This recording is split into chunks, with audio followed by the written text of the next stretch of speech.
सभी को नमस्कार।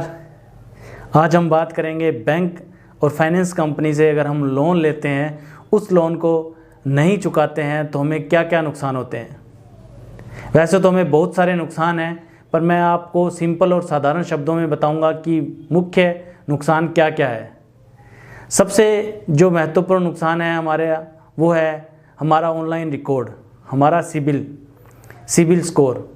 सिबिल क्या होता है? जैसे हम किसी दुकानदार से कोई चीज़ उधार लेते हैं तो उस उधार को वो एक बुक्स के अंदर या बही के अंदर लिखता है, तो वैसे ही हमारा जो ऑनलाइन लेन देन है बैंक और फाइनेंस कंपनी के साथ में, उसका जो ऑनलाइन रिकॉर्ड है वो सिबिल के द्वारा जाना जाता है। इनका बैंक के साथ में व्यवहार कैसा रहा है, कैसा नहीं रहा है। तो सबसे बड़ा नुकसान है आपका सिबिल स्कोर है वो ख़राब हो जाएगा। सिबिल स्कोर अगर ख़राब हो गया तो आपको भविष्य में कभी भी किसी भी बैंक या फाइनेंस कंपनी से जो है लोन है ना, वो नहीं मिलेगा। लोन मिलेगा नहीं तो हमें परेशानियां होगी, ताउम्र आपके ये रिकॉर्ड ऑनलाइन जो है आपके साथ रहेगा।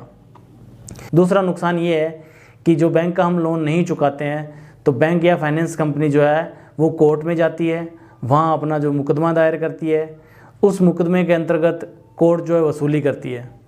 अगर किसी प्रकार से वसूली नहीं हो पाती है तो उस व्यक्ति की संपत्ति को कुर्क किया जाता है या बेचकर वो लोन पूरा किया जाता है।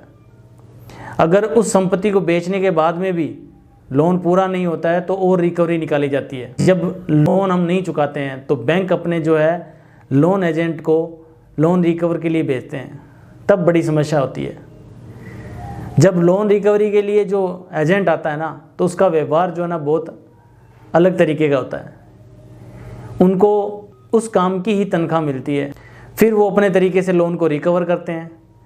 जब वो आपसे बात करेंगे तो आपको उससे बड़ी परेशानी होएगी, मानसिक परेशानियां होएगी, और आपकी जो है मोहल्ले, आपकी समाज और आपके शहर में आपकी बदनामी हो सकती है। इन सब चीज़ों से बचने के लिए आप समय पे अपना लोन भरें, समय पे अपनी किस्तें भरें, जितना ज़रूरत हो उतना लोन लें। अगर आपकी ज़रूरत कम है तो ज़्यादा लोन नहीं लें। आपका जो ये लेन देन है बैंक के साथ में, ये अगर आपका सही है तो आपको कभी भी भविष्य में बैंक के साथ में कोई भी परेशानी नहीं आएगी। अगर आपका एक बार लोन ख़राब हो गया तो उसके बाद में आपकी परेशानियाँ ही परेशानियाँ हैं। फिर आपको भी समझ नहीं लगता है कि ये इतनी सारी पेनल्टीज़, इतने सारे चार्जेस किस चीज़ के हैं, क्योंकि पैसे की ज़रूरत किसी को भी पड़ सकती है, कभी भी पड़ सकती है। और रिश्तेदार और दोस्त जहाँ काम नहीं आते हैं, वहाँ बैंक और फाइनेंस कंपनी काम आती है। धन्यवाद।